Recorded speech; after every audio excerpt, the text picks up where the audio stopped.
Hello again, and welcome to the latest edition of Political Empire. I'm Jeff Horseman for the Press Enterprise and PE.com, and today we're going to talk about a surprise deal that ends the 7-year saga of Liberty Quarry.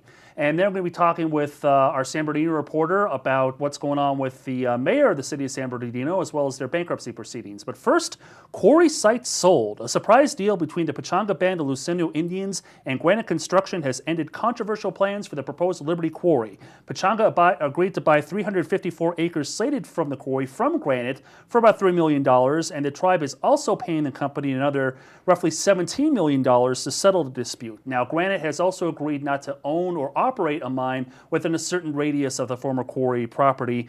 Now, this quarry, as you may recall, was proposed in 2005. It's been the subject of countless public hearings, a lot of protests, a lot of emotion. I gotta say, I didn't expect it to end this quickly, but I know a lot of people are glad it did. So that's what's going on with that. And now we're going to talk a little bit about San Bernardino, and where the mayor, Pat Morris, recently reiterated his decision not to seek a third term on the city council. Now, his decision comes as the city is struggling with bankruptcy and how to make cuts to public services and how to emerge from that process. And the mayor's term, just for the record, expires in March 2014. And I'm here with San Bernardino reporter Imran Gori. He's going to talk a little bit about this. So why is the mayor saying he's not going to run again? Well, he said that's always been his intention since he ran for re-election about 3 years ago, that he only wanted to serve 2 terms, and he figures 2 terms is good enough and that he should pass the baton to somebody else after that. He's got about a little over a year left in his term, and he wants to focus on getting the city through bankruptcy. Okay. Now, I understand that he hasn't had always the smoothest time politically in terms of his relations with other elected officials. Right. There's... the city attorney, Jim Penman, ran against him twice in the previous 2 elections and has sometimes been his political opponent on certain issues before the city council.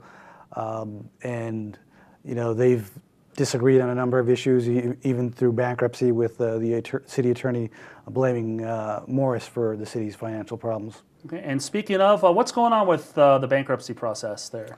Well, the city council got its first look this week at a so-called pendency plan that will serve as the operating budget for the city throughout the bankruptcy process. About 19 months is how much the city officials have planned for. It basically, about $36 million of it is deferring debts that it owes to creditors such as CalPERS. Another $26 million looks at seeking concessions from employees through reduced benefits, that sort of thing. Okay.